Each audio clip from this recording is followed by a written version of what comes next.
Hey guys, Matt here with the JaYoe Nation. I figured I'd get out of my bedroom and start walking around, maybe do some stuff outside. We're at the Central Business District in Yinzhou. My apartment is a few kilometers that way. And I thought I'd bring the microphone and the camera out, sit and chit-chat with you outside.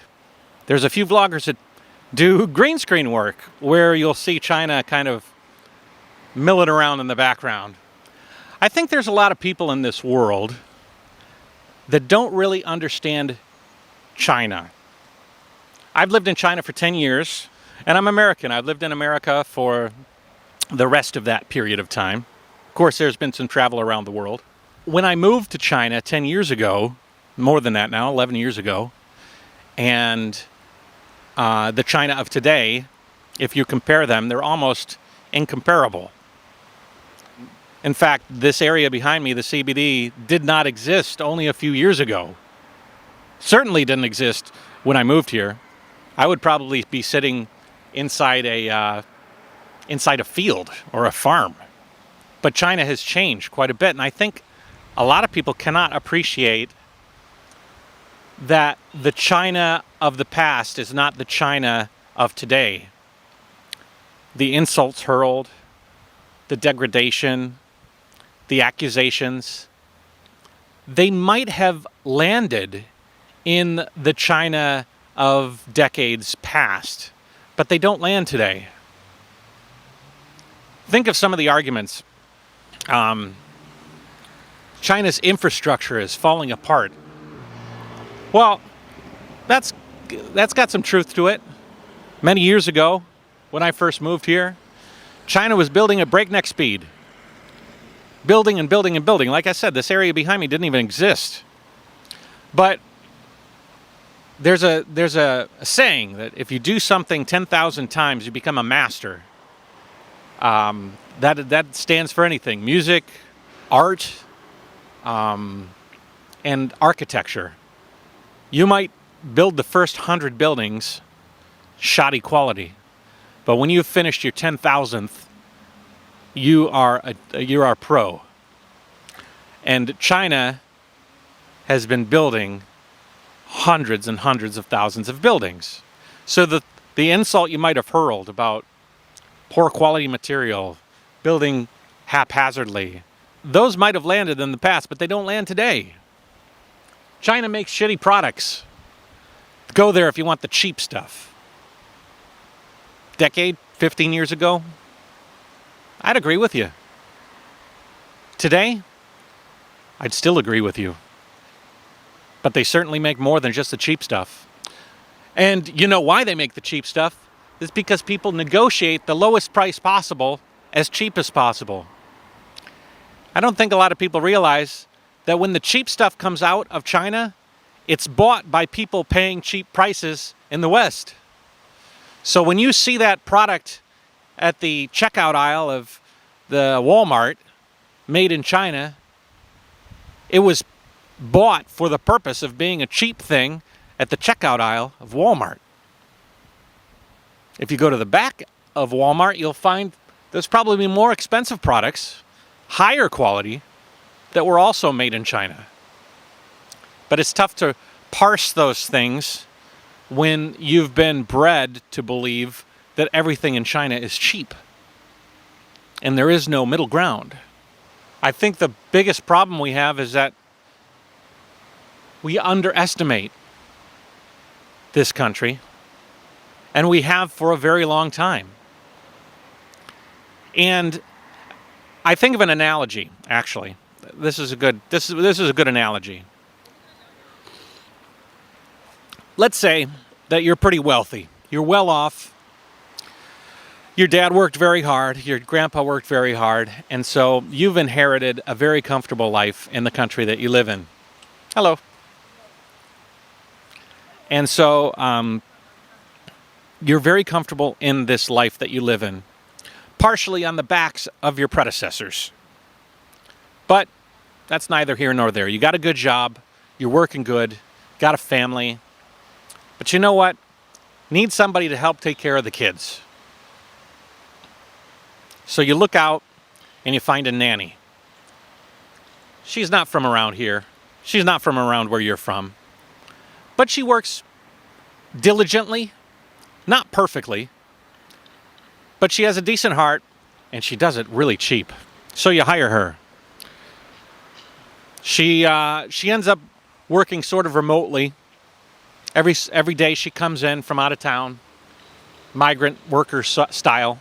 She takes care of your kid, does just the baby stuff. She sees your wife folding laundry as your wife brushes the sweat off her brow, and she goes, "Ma'am, I'll do the laundry too." And your wife goes and says, "Oh, that'd be nice. How much you want to charge? The price is very cheap." Hello. And so now she's taking care of your kids and doing your laundry. And months go by. She's starting to learn how to take care of your kids. She does it very well. She almost becomes part of the family. And the laundry, ooh, the creases on your shirts when you go to work the next day are perfect. And your wife's dresses are great. And your wife can go out and go to a dinner party every so often. "Ma'am, would you like me to do dinner?" "Sir, would you like me to wash your car?" "Shit, that sounds like a good idea. How much?" "Cheap." Well, shit, if she washed the car and she cooked, we could go out and take a couple of vacations. We could go out and have the freedom to do some things with the family. So your lives are improved by your, we'll just refer to her in Chinese, they call this person an ai, somebody that's like an auntie, somebody that takes care of your daily house things. She's assuming more and more responsibility. She's providing you with more opportunity. You can go out and live a comfortable life. You can expand on the things that you're used to. You can go back to the old you in high school that used to enjoy that single life and the freedom that it entailed, whereas she's working hard. And with every passing day, she folds the laundry a little bit better. She learns the ins and outs of what you like as a family. And she caters herself to what you want. And she does it at a bargain basement price. Time goes by. And throughout that time, she's come to you and said, "You know what, can you pay me a little bit more?" She's earning more money. She's doing better for herself. But you're still sort of taking advantage of her diligence. But she's not complaining. Never a day that she complains. She just does the work, gets it done, and you feel more and more comfortable every day. You go to the gym. Physically, you're getting in better shape. You're going to the bar, hanging out with your friends. You're doing those things recreationally that you didn't really have time to do. You're living a more fun life. You're living a fun life. The American dream. You're going jet skiing. You're going vacationing. And this person is doing the hard work for you. And you're paying her. Not what she's worth. But you're giving her what she asked. You're not cheating her out of what she feels she deserves. And over time, she does more and more. Over her shoulder, she looks at you, toiling away when you do not go on these vacations and recreation, and she sees you working, slaving over documents. She also looks over her shoulder at your wife, and she's working as well. She has a side job. And she's taking care of the kids, folding your laundry, doing your food, washing the car. And she says, "Sir, I've been watching you, and I can see your Excel spreadsheets. That seems like a pretty easy thing to do. I'll do it for you." "Oh, no, it's my job." No, let me try." "Really? Wow. How much would you ask?" "Not too much."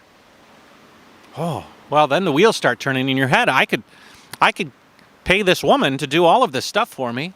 Think of all the freedom I'd have. Think of all the good stuff I'd have. Your daughter, your child, daughter, son, or whoever is growing up at this point in time, and he's not exactly needing all of the care of a baby. And so you think this auntie, this housekeeper could assume some responsibilities and ease up my career. Sure. Go for it. So she starts doing some of your documents. She also starts helping your wife with her work. And things look great. You can spend more time with your kids as they're growing up. She's sweating and toiling away. She's working very hard. And you're working less. You're working smart. You're working smart. The money that you save in the time that she takes away from you, you're spending that time living a very comfortable life. Very comfortable. She's doing all the labor. And you're living a very nice, comfortable American life. You say, you know what? I'm going to pay you a little bit more. Not as much as I earned at my work, but I'm going to pay you a little bit more. And she says, oh my God, thank you, sir. That's great. And you say, oh my God, I can't believe she bought it. I can't believe she took it. Because that's 1/10 of what I pay. I get paid. So it's a win-win-win. So anyways, let's fast forward a couple of years. You go into your office and you go to your boss and you say, how are things going? And your boss says, what are you doing here? What are you talking about? It's time for me to work. Didn't your IE tell you? Maybe not the IE. Didn't I tell you? Didn't you get the memo? We have a new employee. She knows everything about what you do. And she does it as good and with less price. And you look over, and it's your IE. She took your job. How dare she take your job? You go over there, you yell at her. How dare you? I gave you opportunity. I gave you an opportunity to grow. And how do you show it back to me? And so she says to you, I was helping you. I didn't ask for this job. Your boss came to me and hired me. He noticed that most of the work done was by me, and so why not cut out the middleman? Technology these days allows a seamless connection. So translation, getting over the language barrier, all this stuff. And she's been learning the ins and outs of everything that's necessary for you to do your job. So when the boss came to me, gave me an offer I couldn't refuse. So now you've lived this whole life based on this idea that you could take whatever you wanted from this person and they would always stay below you, and you sort of got lazy. You did live the recreational life. You took advantage of the opportunity given to you by somebody that was willing to do the work for less price and do all these other things for you. And instead of furthering yourself and pushing yourself into the future, you relaxed and you enjoyed that fact, and that's okay.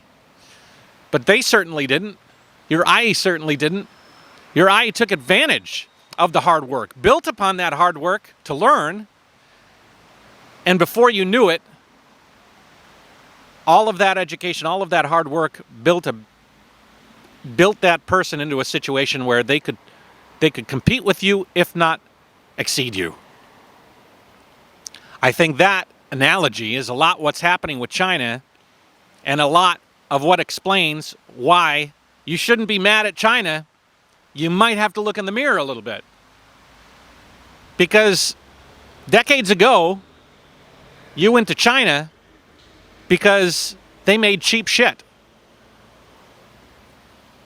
And companies went there, moved manufacturing over to China.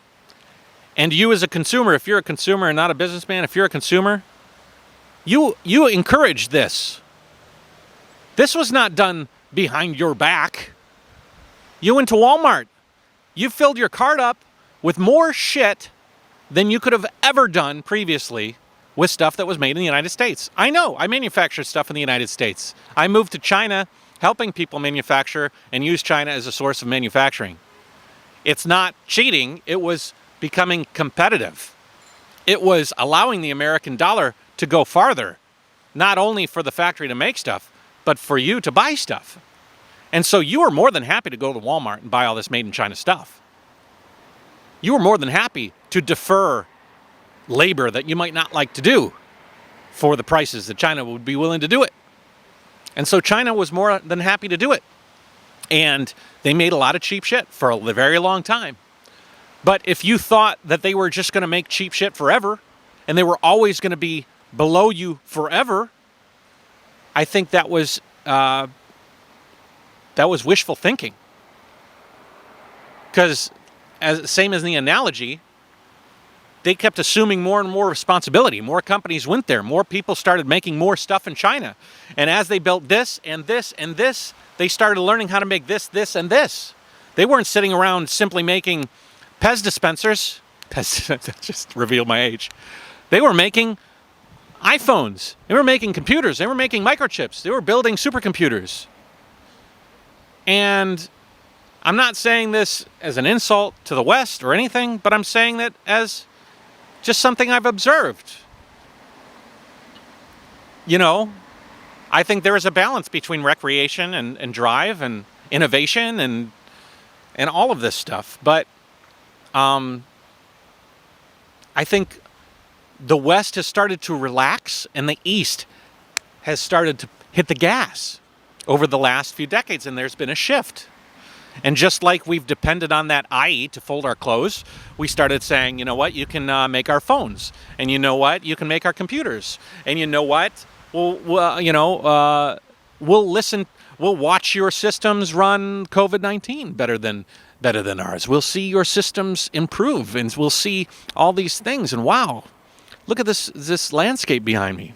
That wasn't put there by a society that thrived on, rice patties and cone hats. This is a different society than I think that most people realize.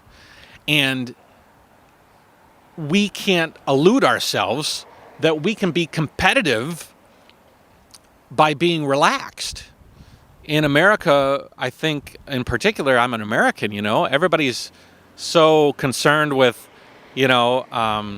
everybody's sitting around yelling at each other, not figuring out, a decent educational program. Our teachers aren't paid enough. Our doctors aren't paid enough. We're all embroiled in all of this craziness and military-industrial complex, and China is just moving forward. People are walking by looking at me talking to the camera like a goofball. I think we've underestimated China for a very long time. And we've also used China for a very long time. And China was not complaining. Let me make this clear. This is not poor China. I'm not trying to say that. As a matter of fact, due to currency manipulation and the ability of China to kind of control their whole situation, they have reaped the benefits of all of these opportunities that we've given them. But we have given them to them. And we've given them to them while pulling back and sort of letting off the gas slightly countrywide. And I think that's been to our own detriment. And I think it's time that we got organized in the West so that we could put the foot back on the gas in a positive way rather than bickering and moaning and yelling at China for what? Why? I think we need to also take a step back and find out how much of what we're angry at China at is irrational and how much is a personal frustration with your own circumstances. I think a lot of it is that guy that hired that IE angry that this housekeeper is doing more than what you think they should be doing and has circumvented your lifestyle and is now a competitor with you rather than a subservient actor in your life. Sometimes it's nice sometimes these kind of things can be good. A realization that we need to work harder as a society if we all want to rise together. I mentioned it in the last podcast in that last video, that a rising tide raises all ships. I think that's good. But if we just sit on our hands and bitch and moan and yell at China and try to reduce them by force, how dare they succeed? I don't think we're going to get very far, and it's only going to lead to the destruction of both of us, both of our societies. I don't know. Was this a rambling conversation? I think it was. Hopefully you got something out of it. I think that if we